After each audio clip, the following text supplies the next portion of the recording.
Ayan guys, sinama ko si Norkim. Siya, first time na dito sa syudad. Kakatayin siya ni Ma'am. 1 kilo, no? 1 kilong dugo. So, kukunan siya ng 1 kilong dugo. Wala akong dugo. Huwag ka matakot. At least may experience mo ganyan, mga yung ginagawa sa province. So, di gagawin natin dito. Lord. Huwag magulo, nurse, ha? Magulo. So, ayan, ha? Ako, inutos-tutusan mo ko, ha? Utos-tutusan mo ko, bus-bus kita, ha? Sige, ayan, ganda na ugat. Norkin, huwag mo hatakin, ha? Norkin, huwag mo hatakin. Sakit ba yan? No, huwag mo hatakin, huwag mo hatakin. Oo. That's it, tapos. Wow, tao na si Norkin.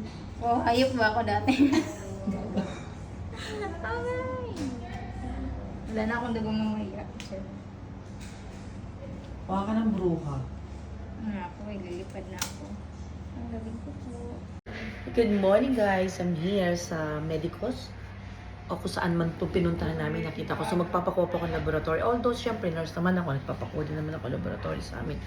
But sinamahan ko yung kasambahay ng Norkin. So nakijoin na lang din ako. So ayun, kinukuha na lang po ako. Bawal pong kunan si ma'am. Baka madimanda ako. So, papakuha tayo. Ayan guys, oh. Scary! Good morning!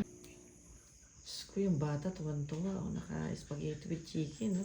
Huy! O, ayan, Ala. nagkalo na. Lumayo Diba? ka na. Ayan, o, di ba?